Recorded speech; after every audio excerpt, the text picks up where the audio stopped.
BJP రాష్ట్ర కార్యవర్గ విస్తృత స్థాయి సమావేశంలో పాల్గొన్న ఎమ్మెల్యే నల్లమిల్లి రాజమండ్రి మంజీరా హోటల్లో బీజేపీ రాష్ట్ర కార్యవర్గ సమావేశంలో బీజేపీ ముఖ్య నాయకులతో కలిసి అనపర్తి ఎమ్మెల్యే నల్లమిల్లి రామకృష్ణారెడ్డి పాల్గొన్నారు. ఎన్నికల అనంతరం నిర్వహించిన తొలి రాష్ట్ర కార్యవర్గ సమావేశంలో ప్రతిష్టాత్మకంగా బీజేపీ బలోపేతం, ఏపీ అభివృద్ధిపై కీలక నిర్ణయాలు తీసుకుంటున్నారు.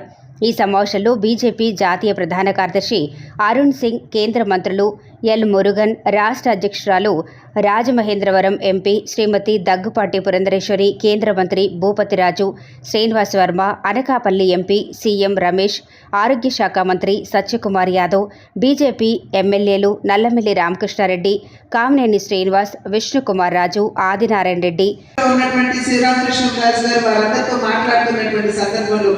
అందరినీ ఏ విధంగా వారు సమన్వయం చేసుకుంటూ ముందుకు పెడుతున్నారు. ఇది నిజంగా మనమందరం కూడా చూసి నేర్చుకోవాల్సినటువంటి విషయంగా నేను భావిస్తూ చివరిగా సోదరులు నమస్కారం తెలియజేసుకుంటున్నా. ఈరోజు ఆంధ్రప్రదేశ్ రాష్ట్రంలో భారతదేశంలో జరిగిన ఎన్నికలను ఒకసారి విశ్లేషిస్తే, ముఖ్యంగా ఆంధ్రప్రదేశ్ రాష్ట్రంలో వికసిత్ భారత్లో భాగస్వామ్యం కావడానికి వికసిత ఆంధ్ర లక్ష్యంగా తెలుగుదేశం, భారతీయ జనతా పార్టీ, జనసేన పార్టీలు ఎన్డీఏ కూటమిగా ఏర్పడి ఎన్నికల్లో ముందుకు రావడాన్ని ప్రజలు ఆహ్వానించారనేది ఈ సందర్భంగా తెలియజేస్తా ఉన్నా.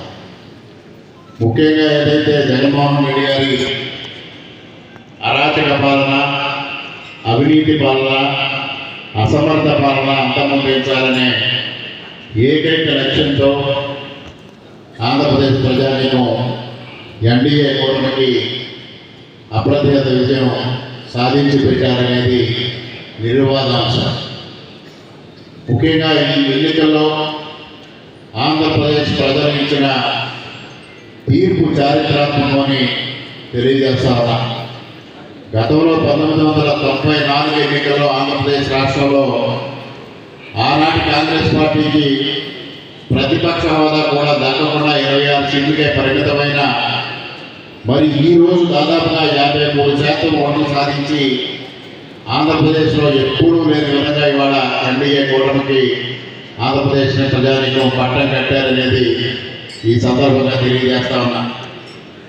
మరి ఏదైతే పవన్ కళ్యాణ్ గారు ఆశించారో, జగన్మోహన్ రెడ్డి రహిత ఆంధ్రప్రదేశ్ రాష్ట్రాన్ని ఏర్పాటు చేయాలి, ప్రభుత్వ వ్యతిరేక ఓటు చేయకూడదని ఆకాంక్షించి ఎన్డీఏ కూటమికి కీలక భూమిక పోషించిన పవన్ కళ్యాణ్ గారికి ఈ సందర్భంగా మనందరం కృతజ్ఞతలు తెలియజేసుకోవాల్సిన అవసరం ఉందనేది కూడా ఈ సందర్భంగా నేను భావిస్తాను.